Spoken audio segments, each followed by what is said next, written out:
Chainsaw Man Part 2 is finally here, and I firmly believe that it's gonna be even better than the first one. Hi guys, I'm Danon, your resident Russian otaku, and I believe that Fujimoto-sensei is truly a genius. With the chapter 98 of the Chainsaw Man manga, I believed that he kind of reached a new peak.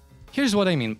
Fujimoto-sensei is good at many things, but the thing he does best is subverting expectations on so many levels that you can't even imagine if you don't pay close attention.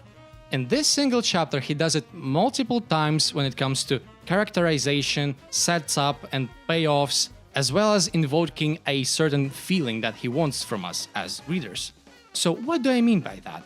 Let's start with the characterization. In this chapter, we have 4 core characters: the homeroom teacher, the class president, a new chicken devil, Bucky, and our queen and goddess, Asa Mitaka.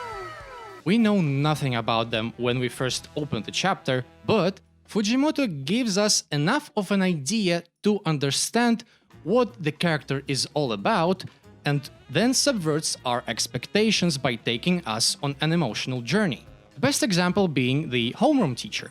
At first, he's presented like this borderline psychotic character. I mean, the first thing he does is basically saying, "Hello children, this little buddy over there is your new friend. Say hello to Bucky the Chicken Devil. Spend some quality time with him for the next 100 days, because after that I'll have you kill it and eat it to teach you the value and meaning of life and death. And don't you ever say to me that I haven't taught you anything useful in school!" And so we think, wow, this teacher is really fucked up in the head, I guess.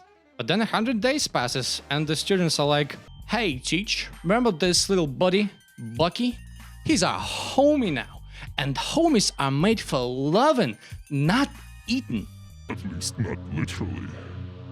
Turns out that this was the result that the teacher wanted all along. He wanted his students to befriend this demon, to form a bond with him, and to understand the value of life in such a way, not in killing it. And so we now think that, wow, this teacher really loves and cares about his students. He wants them to become better people. But when we find out that he sleeps with the class president, we start to believe that he probably loves his students a little bit too much. And so every single character presented in this short chapter goes through similar transformations, not internally, but in our perception. They don't go through significant character arcs, except for Asa Mitaka, but because he builds them in such a way that constantly shifts our perception of these characters, we as readers are constantly entertained and feel like there's more to these characters than there really is. And this works because of how Fujimoto-sensei builds his situations inside the larger plot of the chapter. Most of the situations and events presented in this chapter have a 2-part structure: a setup and a payoff, or a punchline. I mean, if you really think about it, the situations that he presents to us really do work like comedy. Many of the payoffs are quite sudden and really work with our expectations. Also, there's not much delay between a setup and a payoff. There's no winded monologues, no dragged out exposition to what's going on in the world, where's Denji, how many kilos did your mom gain? Everything is snappy and to the point. And at first, it seems like this kind of structure shouldn't fit the bigger narrative or the story of a chapter or a couple of chapters. It isn't long form.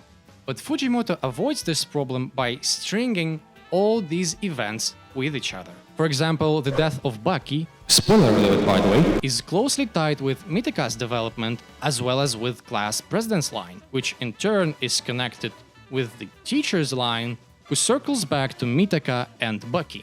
And so, even without any of the well-known characters like Denji on the page, we feel like the things are constantly moving despite the fact that they really shouldn't. But all these setups and payoffs, all this characterization would have been for naught if Fujimoto wasn't a master of pulling at our emotional strings. Take Bucky, for example. We get to see all of his interactions with the students. We get to see his development as a member of the class. We see his desire to live only for the emotional rug to be pulled from under our feet when he dies.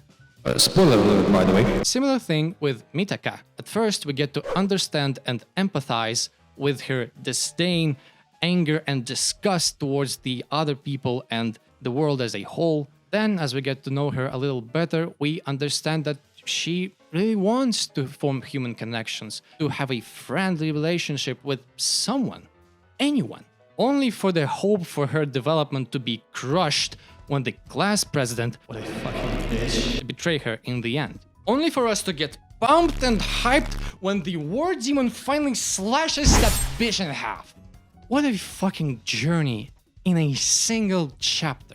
Not to mention that the art is godlike. And since now the world of Chainsaw Man will expand beyond the borders of the Public Safety Bureau or whatever it's called, I think we'll see more of the personal stories and get to know more about the world as a whole during this second part.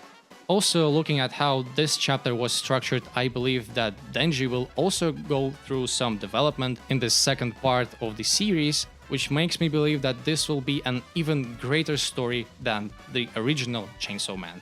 Speaking of character development and character writing, in this video I analyze how some of the best written isekais approach their characters and storytelling, and if you want to share some of your thoughts on the future of Chainsaw Man, leave them down in the comments. It was Danon, take care and have a good day. Пока.